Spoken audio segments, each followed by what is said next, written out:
Savitri silks చేనేత వస్త్రాల అద్భుత ప్రపంచం. సంప్రదాయం స్టైల్ ఒకే చోట. ఎప్పుడో రాత్రి చూసామన్నయ్య, నిన్ను చూడకుండా ఒక్క అరగంట కూడా ఉండలేకపోతున్నా. నిన్ను చూసి చాలా రోజులైనట్టుంది అన్నయ్య. రాత్రంతా ఎక్కడికి వెళ్ళావన్నయ్య? అసలు ఎక్కడికి వెళ్ళారండి?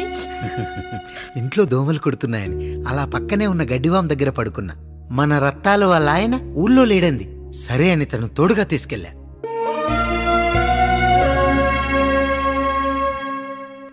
మీ సావుకటే మీ కుటుంబాన్ని నుంచి మిమ్మల్ని విడదీయాలయ్యా. అప్పటి వరకు మేము కళ్ళు తెరిస్తే మా కళ్ళ ముందు ఉండాలి, కళ్ళు మూస్తే మా కళ్ళలో ఉండాలయ్యా. నమస్కారం రాయుడు గారు.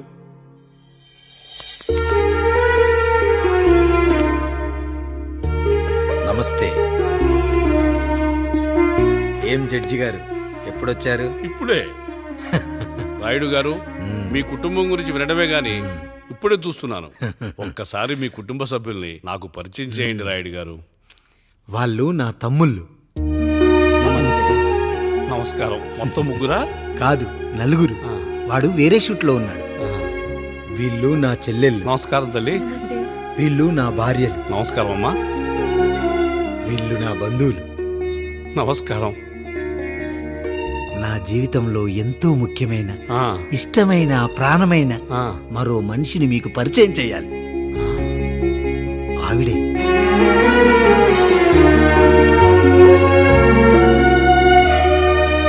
నమస్తే తల్లి. ఆవిడ మా పని మనిషి. తను వాళ్ళ అమ్మాయి. నాకు కూతురు లాంటిదే.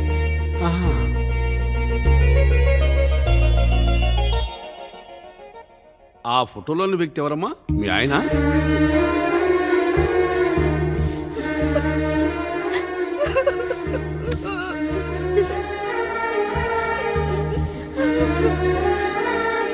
చనిపోయారా? అయ్యో లేదండి. ఎక్కడ పడితే అక్కడ, ఏది పడితే అది వాగుతున్నాడని పోలీసులు నగర బహిష్కరణ చేశారండి. మళ్ళా ఎప్పుడొస్తాడు? నెక్స్ట్ సీన్కి వచ్చేస్తాడండి. ఈ అనుబంధాలు, ఆప్యాయతలు చూసిన తర్వాత నాకు ఒక కోరిక కలుగుతుంది రాయుడు గారు. మీరు కాదనరనే ధైర్యంతో అడుగుతున్నాను. అడగండి. నాకు ఒక్కతే కూతురు. ఆమెని మీ కుటుంబంలో సభ్యురాలుగా చేసుకుంటారని. తప్పకుండా. నా భార్యలకు అభ్యంతరం లేకపోతే తనను నేను పెళ్లి చేసుకుంటా.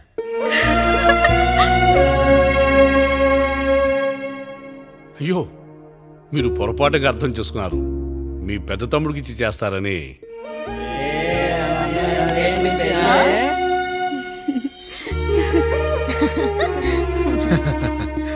తప్పకుండా తప్పకుండా ఒక మంచి రోజు చూసుకొని మీ ఇంటికి అమ్మాయిని చూసుకోవడానికి వస్తాం. ధన్యుణ్ణి రాయుడు గారు, ధన్యుణ్ణి. రండి రండి రాయుడు గారు. మీలాంటి పెద్దలు మా ఇంటికి వచ్చి మా అమ్మాయిని మీ కోడలుగా చేసుకోవటం. ఇంకా రాయుడు గారు ఏంటి బావగారు? బావగారు అని పిలవండి. సంతోషం. రండమ్మా. త్వరగా అమ్మాయిని పిలిపించండి. మా వాడు అసలే ఆగలేకపోతున్నాడు. మా వాడు చిన్నప్పటి నుంచి అంతేనండి. కక్కొచ్చినా ఏమొచ్చినా ఆపుకోలేడు. త్వరగా మీ అమ్మాయిని పిలిపిస్తే ఆ కళ్యాణం ఏదో చేసేద్దాం. అమ్మా జయమాలిని, అమ్మాయిని చూసురా.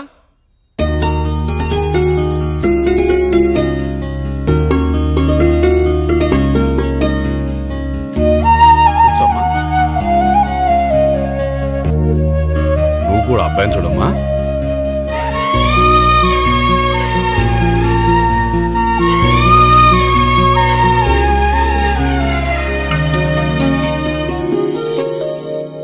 మా అమ్మాయి అని చెప్పుకోవడం కాదు కానీ అసలు ఈ కాలపిల్ల కాదు బావగారు. రాత్రంతా బయట తిరిగినా కోడి కుయ్యకు ముందు ఇంటికి వచ్చేస్తుందండి. మళ్ళా ఊరంతా నిద్రలేగిస్తే తప్పుగా అనుకుంటారు కదా. తను తిరిగే స్నేహితుల్లో పచ్చి తాగుబోతులు, తిరుగుబోతులు ఉన్నారు. కానీ ఆ విషయాన్ని తన మనసులోనే పెట్టుకుంటుంది. కానీ స్నేహితుల గురించి ఎప్పుడూ చెడుగా చెప్పింది లేదు బావగారు. దీని చిన్నప్పుడే నా భార్య కారు డ్రైవర్తో కలిసి పక్క సందులోనే కూరగాయల మార్కెట్కి వెళ్ళి తప్పిపోయారు. అప్పటి నుంచి ఎంత వెతికించినా మా డ్రైవరు కనబడలేదు, నా భార్య దొరకలేదు.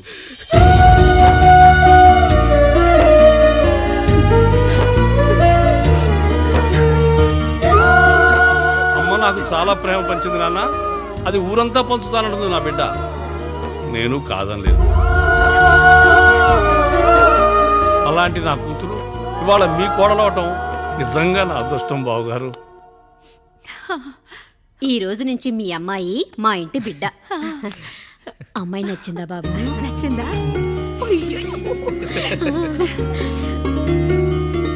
వాడికేం తెలుసు అన్నయ్య గారు, చిన్న పిల్లాడు. ఇప్పటికీ ఆకుని చెవులో పువ్వుని నోట్లో పెట్టుకొని తిరుగుతూ ఉంటాడు.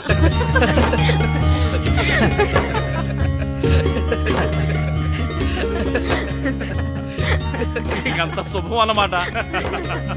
ఇక తాంబూలాలవి మార్చుకుందాం. ఒక్క నిమిషం ఆగి, నేను చెప్పేది నువ్వే. ఒకసారి నా మాట విను. నేను చెప్పేది నేను ఒక్క క్షణం కూడా ఉండను. ప్లీజ్. అమ్మా శారదా, పెద్దవాళ్ళు వచ్చారమ్మా, మనల్ని చూస్తున్నారు. అమ్మాయికి పెళ్లి చూపురమ్మా. ఈ టైంలో నువ్వు ఇలా అలర్ట్ చేస్తే దాని జీవితం నాశనం అవుతుంది తల్లి. లోపలికి వెళ్ళు, తర్వాత మాట్లాడదాం. ఇక్కడ మీ కోడలు కాపురం కాలిపోతుంటే మీరు ఆ మంటల్లో మీ కూతురు పెళ్లికి కాఫీలు పెట్టిస్తున్నారా? ఈ ఇంట్లో నేను ఇంకొక క్షణం కూడా ఉండను.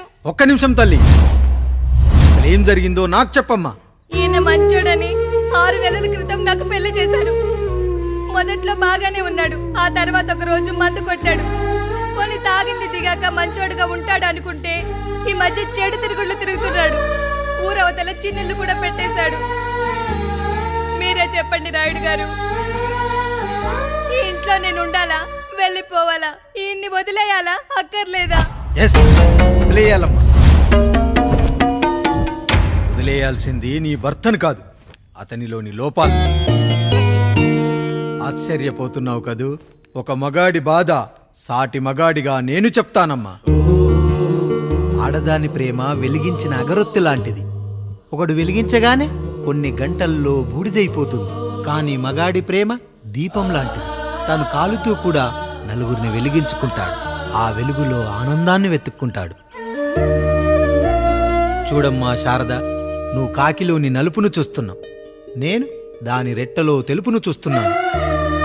మొగడు మందు కొట్టొస్తే నిన్ను కొట్టలేదని సంతోషపడాలి గాని బాధపడకూడదమ్మా. ఇక చిన్నిల్లు సంగతి అంటావా? రుచిగా ఉందని లొట్టలేసుకుంటూ సగం తిన్న బిర్యానీలో కుక్క మూతి పెట్టిందని తెలిసాక దాన్ని పారేసుకుని ఆకలిని చంపుకోవడం కంటే నాకింది మనింటి కుక్కే కదా అని దాని మూతిపళ్ళు రాలగొట్టి ఇంట్లో కట్టేయాలి. నీ భర్త కూడా అలాంటి కుక్కలాంటి వాడేనమ్మా.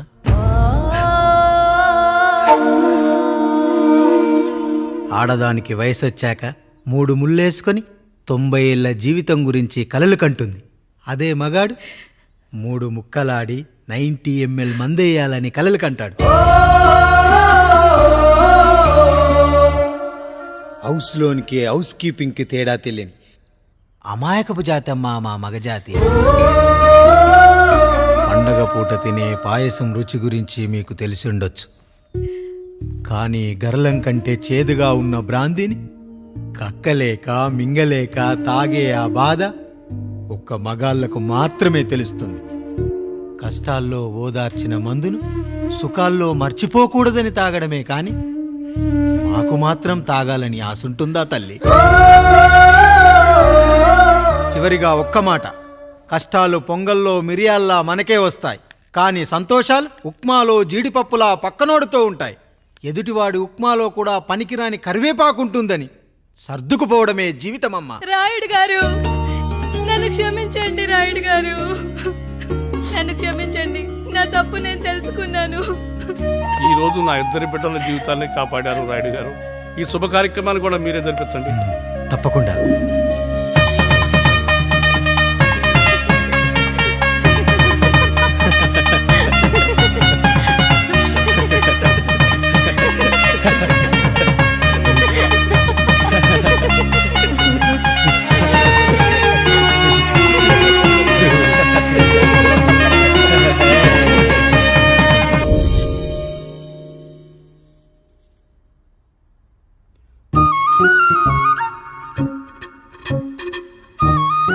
తింటారా?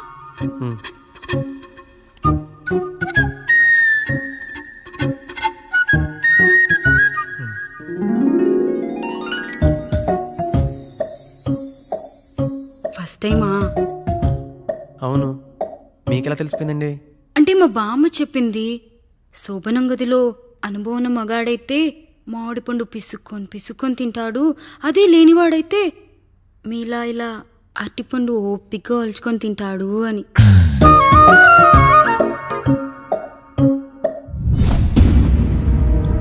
ఏంటవి?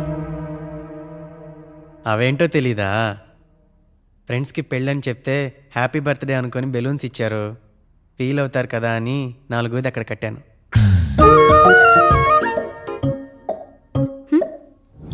ఈ అన్నయ్య వచ్చాడు. పిల్లల గదిలోకి వెళ్ళారా? వెళ్ళారండి. మీరెంత ఏంటి ఇంత రాత్రైనా ఇంకా పడుకోలేదా? మీరు లేనిది ఎప్పుడైనా పడుకున్నామా అన్నయ్య? అందరం కలిసే కదా పడుకునేది మావయ్య. సరే అందరం పెద్దోడి గదిలో పడుకుందాం. ఈ రోజు వాడి శోభనం కదా, అసలే కొత్త. పక్కనుంటే ధైర్యంగా ఉంటుంది. పక్క నుండి దగ్గరుండి జరిపిద్దాం. పదండి.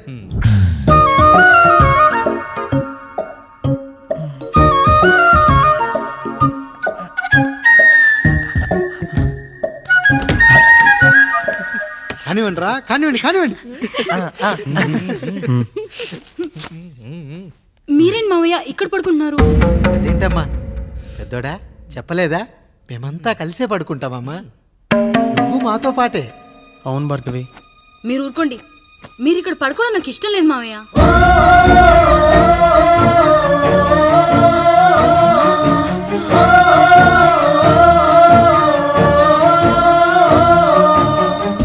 అదేంటమ్మా అలా అంటావు? ఎన్నో చూసాం, ఎన్నో చేశాం. దుక్కి దున్ని కోత కోయకుండానే ఈ విత్తనాలన్నీ మొలకొచ్చాయంటావా తల్లి? అవన్నీ నాకు తెలియదు మావయ్య. మర్యాదగా బయటికి వెళ్ళండి.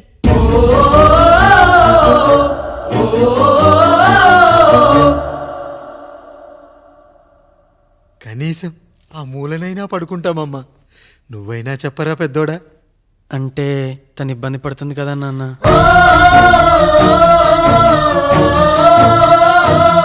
నువ్వు కూడా ఏంట్రా?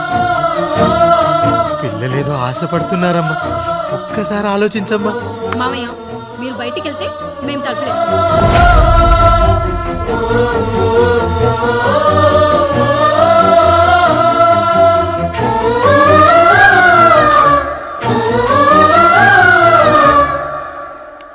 వేసుకోండి అమ్మా, వేసుకోండి. తలుపులు వేసుకోండి.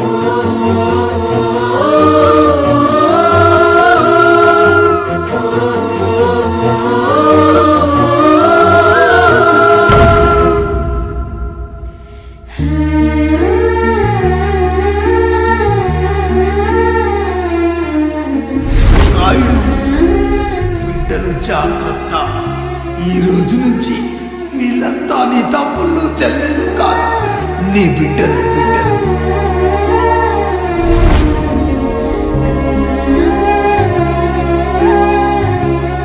జానకి, ఏమండి?